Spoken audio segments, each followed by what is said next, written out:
का प्रवेश अपने जो चैप्टर चल रहा है उसमें अपने न्यूमेरिकल क्वेश्चन चल रहे थे और आज मैं आपको बता रहा हूँ इसका 14वां न्यूमेरिकल क्वेश्चन आपके पेज नंबर 92 पर। तो आपके 14 जो क्वेश्चन है इसमें दे रखा है पी और क्यू साझेदार है 3:1 के अनुपात। पी और क्यू लाभांश का अनुपात है 3:1 और नया साझेदार आ रहा है आर 1/5 हिस्से के लिए और वो अपनी पूंजी लेकर आ रहा है 10,000। ठीक है, अब इसमें आगे दे रखा है कि उस दिन जो मूल्यांकन किया गया संपत्ति दायित्वों का निवेशों का बाजार मूल्य, निवेश यानी कि इन्वेस्टमेंट का बाजार मूल्य 4200 रुपये है। तो ऊपर बैलेंस शीट में देखो, बैलेंस शीट में इन्वेस्टमेंट का मूल्य था 6000 और अब मूल्य है 4200। तो इसमें कितने की कमी हो गई? 1800 रुपये की। 1800 रुपये की कमी हो गई। लेकिन इधर देखो बैलेंस शीट में लायबिलिटी साइड में दे रखा है इन्वेस्टमेंट फ्लक्चुएशन फंड। इन्वेस्टमेंट के मूल्य में जो कमी होती है उसके लिए हमने फंड बना रखा था 1000 का। तो 1000 की भरपाई तो हम उसमें से कर लेंगे। 1800 रुपये की कमी हुई थी तो 1000 तो हम इसमें से कम कर देंगे। फिर भी 800 रुपये की कमी मानी जाएगी। संपत्ति में कमी होती है तो हम कहाँ दिखाते हैं? डीआर साइड में। तो डीआर साइड में दिखा देंगे टू इन्वेस्टमेंट 800। कमी तो 1800 की हुई थी लेकिन 1000 का फंड बना हुआ था इसलिए हमने कम कर दिया। इसके बाद में देखा है उपार्जित ब्याज एक्रूड इंटरेस्ट। एक्रूड इंटरेस्ट है एसेट्स होती है, संपत्ति में वृद्धि हो रही है, कहाँ दिखाएंगे? सीआर साइड में 200 रुपये। संदिग्ध ऋणों के लिए प्रावधान 200 रुपये अधिक है, यानी कि बैड डेब्ट्स का जो प्रोविजन है 200 रुपये ज़्यादा है। ज़्यादा यानी कि कम करना है और कम करना है लाइबिलिटीज में कमी होती है तो कहाँ दिखाते हैं? सीआर साइड में। तो सीआर साइड में दिखा देंगे by provision for bad debts 200 रुपये। ठीक है, इसके अलावा देखा है कर्मचारी क्षतिपूर्ति के दावे के लिए 1000 रुपये का प्रावधान। वर्कमैन कंपेंसेशन जो क्लेम है वो 1000 है, लेकिन हमारे पास पहले का जो फंड बना हुआ है कंपेंसेशन फंड का 4000 रुपये का बना हुआ है तो 1000 रुपये हम इसमें से कम कर देंगे। फिर भी 3000 रुपये का फंड बच गया। तो जो फंड बच गया उसको पार्टनरशिप अकाउंट में दिखा देंगे, यानी कि इस 1000 रुपये को हम रिवैल्यूएशन अकाउंट में नहीं दिखाएंगे। तो रिवैल्यूएशन अकाउंट में बस ये 3 ही मदें आएगी। तो डीआर साइड में एक ही मद 800 रुपये और सीआर साइड में 2 मदें हैं। तो डीआर साइड का टोटल लगाया आपके 800 रुपये और सीआर साइड में ये 400 रुपये घटाती है, लॉस हो गया क्योंकि डीआर साइड का ज़्यादा था। 400 रुपये के लॉस को पुराने साझेदार पी और क्यू 3:1 के अनुपात में बांट लेंगे तो ये आ जाएगा 300 और 100 रुपये। ये तो बढ़ गया अपना रिवैल्यूएशन अकाउंट। अब देखिए आपकी पार्टनरशिप अकाउंट। तो पार्टनरशिप अकाउंट में सबसे पहले सीआर साइड में पूंजी का प्रारंभिक शेष बाई बैलेंस बीडी। पी की पूंजी थी 16000 और क्यू की थी 14000 और आर जो कैपिटल लेकर आ रहा है 10,000 रुपये। रिवैल्यूएशन का लॉस हुआ था इसलिए हम उसको कहाँ दिखाएंगे? डीआर साइड में 300 और 100 रुपये। ये तो इसका हो गया।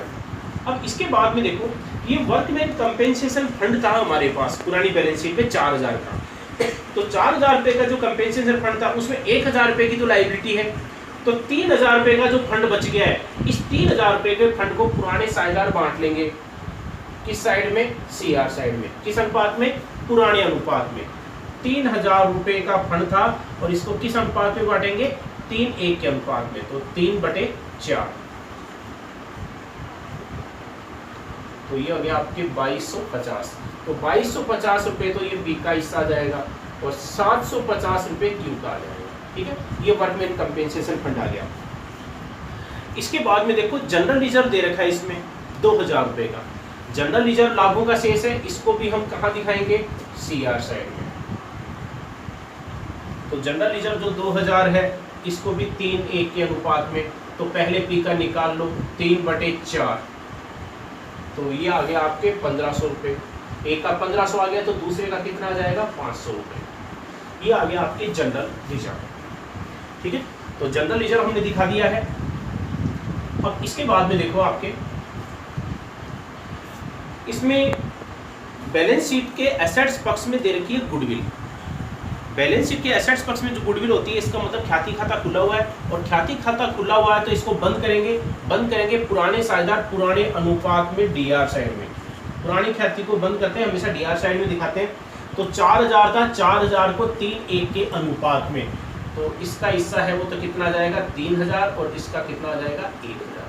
पुरानी ख्याति को बंद कर दिया है तो अब इसको नई बैलेंस शीट में नहीं दिखाएंगे। ठीक है, अब इसके बाद में देखो आगे इसमें दे रखा है कि फर्म की कुल पूंजी 50,000 रुपये निर्धारित की गई। नई पूंजी इसमें निर्धारित कर रखी है और उसको नए अनुपात में डिवाइड करेंगे। तो नए अनुपात में डिवाइड करेंगे तो नए अनुपात देखो कैसे निकालेंगे? फर्म का कुल लाभ कितना है? एक में से 1/5 इसको आर को दे दिया तो शेष कितना बचा? 4/5। 4/5 को पी और क्यू बांटेंगे किस अनुपात में? 3:1 के अनुपात में। तो पहले पी का हिस्सा 3/4, तो इसका कितना आ गया? 3/5। दूसरे का क्यू का 1/4 कितना आ गया? 1/4। तो 3/5, 1/4 क्यू का, और आर का भी कितना है? 1। इसमें पी का हिस्सा आपके 3/5 और क्यू का जो है ये 1/5 और आर का जो है 1/5। तो नया अनुपात वो कितना आ जाएगा? 3:1:1। ये नया अनुपात आ गया। अब 50,000 रुपए की जो फर्म की कुल नई पूंजी है, इसमें पहले से दे रखी है कि नई पूंजी 50,000 रहेगी। 50,000 को हम क्या करेंगे? 3:1:1 के अनुपात में डिवाइड कर देंगे। जब 3:1:1 के अनुपात में डिवाइड कर देंगे तो देखो पी की पूंजी है वो तो कितनी हो जाएगी? 30,000। क्यू की पूंजी कितनी आ जाएगी? 10,000। और इसकी कितनी आ जाएगी? 10,000। ठीक है। लेकिन इस नई पूंजी का कंपैरिजन हम किससे करेंगे? समायोजित पूंजी से। तो समायोजित पूंजी से कंपैरिजन करने पर कमी या वृद्धि की राशि है उसको करंट अकाउंट के नाम से दिखाएंगे, क्योंकि इसमें दे रखा है कि पूंजी का समायोजन चालू खाते खोलकर किया जाएगा। तो नई पूंजी तो हमारे को ज्ञात है, लेकिन समायोजित पूंजी है वो कितनी है वो ज्ञात कर लेंगे। कैसे ज्ञात करेंगे? सीआर साइड के टोटल में से डीआर साइड का घटा देंगे, आपकी समायोजित पूंजी आ जाएगी, पूंजी का जो अंतिम शेष है। तो अब देखो इसमें टोटल है कितना आ रहा है। साझेदार गुडविल का पैसा नकद लेकर आया 10,000। तो 10,000 रुपये जो गुडविल की राशि लेकर आया 10,000 रुपये, इसको पी और क्यू सेक्रीफाइस रेशियो में बांटेंगे। तो इसमें सेक्रीफाइस रेशियो भी 3:1 ही आ रहा है। तो 10,000 को 3:1 के अनुपात में बांटेंगे तो इसमें पी का हिस्सा है वो तो कितना आ जाएगा? 7,500 और इसका हिस्सा आ जाएगा 2,500। ठीक है, ये सारी मदे आ गई। अब हम टोटल लगा लेंगे। तो टोटल देखो आपके पी का पहले सीआर साइड का टोटल है वो कितना आ रहा है? तो सीआर साइड का जो टोटल है आपके वो आ रहा है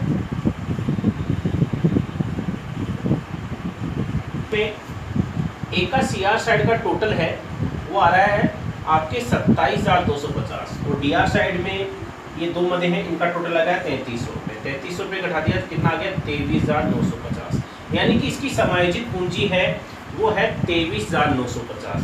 अच्छा, फर्म की नई पूंजी है वो थी हमारी 50,000 और 50,000 को हम क्या करेंगे? नए अनुपात में, नया अनुपात कितना आया था? 3:1:1।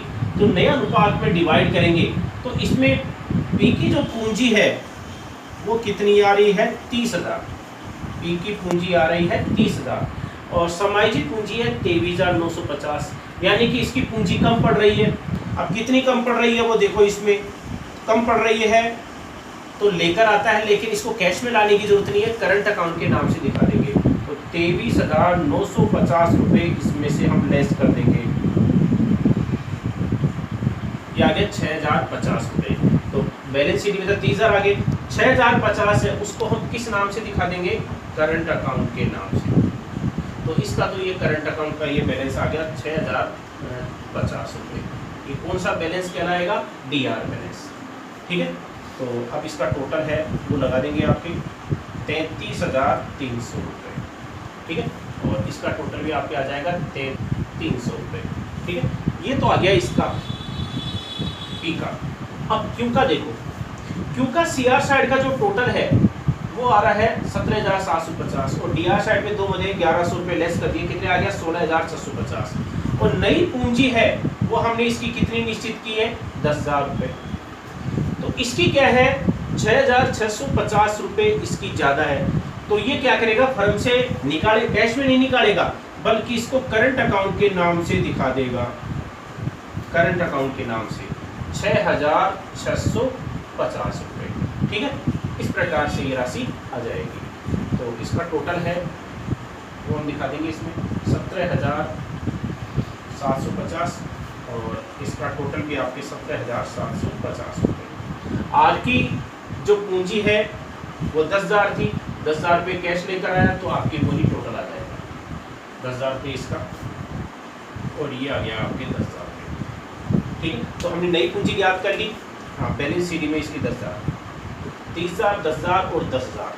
और इसका करंट अकाउंट का जो बैलेंस है इसका तो सीआर बैलेंस है और इसका डीआर बैलेंस है। ठीक है, ये अपना पार्टनरशिप अकाउंट बन गया। अब हम बनाएंगे फर्म की नई बैलेंस शीट। अब देखो फर्म की नई बैलेंस शीट, तो नई बैलेंस शीट के लिए देखो एसेट्स पक्ष में एसेट्स पक्ष में सबसे पहले पुरानी बैलेंस शीट में देखा कैश, 4000 का कैश तो पहले से था, ठीक है, और इसके अलावा 4000 रुपये का कैश था और नया साझेदार जो है 10,000 रुपये कैपिटल के, 10,000 रुपये गुडविल के, यानी कि 20,000 रुपये लेकर आया, तो टोटल कैश कितना हो गया 24,000। अच्छा, डेटर्स जो है 16,000 थे और बेडर्स का जो प्रोविजन है पहले 500 था, लेकिन 200 रुपये हमने उसमें से कम कर दिए, तो 300 रुपये लेस करेंगे, 15,700। स्टॉक का मूल्य 18,500 था, कोई परिवर्तन नहीं है, और इन्वेस्टमेंट का नया मूल्य 4200 है, तो 4200 दिखा देंगे। एक्रूड इंटरेस्ट एसेट्स में दिखा देंगे 200 रुपये, और ये देखो इसमें 6050 ईपी का, ये कौन सा बैलेंस है करंट अकाउंट का, डेबिट से, क्योंकि इस साइड का टोटल ज़्यादा था, तो 6050 एसेट्स में दिखा देंगे। ये टोटल आ गया आपके 68,650। लायबिलिटी साइड में देखो, क्रेडिटर्स पहले 11,000 थे, कोई परिवर्तन नहीं है, और नई कैपिटल है, पी की 30,000, क्यू की 10,000 और आर की 10,000, टोटल 50,000। अच्छा, वर्कमैन कंपेंसेशन जो लायबिलिटी है वो 1,000 रुपये की है, वो 1,000 दिखा देंगे। और इसमें देखो ये क्यू का करंट अकाउंट का ये कौन सा शेष है, क्रेडिट बैलेंस, इधर आता है क्रेडिट बैलेंस आता है, तो इधर लायबिलिटी साइड में दिखा दिया, तो ये टोटल आ गया आपके 68,650। तो ये आपके क्वेश्चन है, 14वां जो मैंने क्वेश्चन बताया था ये कंप्लीट हो गया है। तो क्वेश्चन है अपने पूंजी के समायोजन के लगभग कंप्लीट हो गए हैं। अब एक तो आपको इलस्ट्रेशन में आपको और बताऊंगा, तो इसी के साथ आपका जो चैप्टर है कंप्लीट हो जाएगा।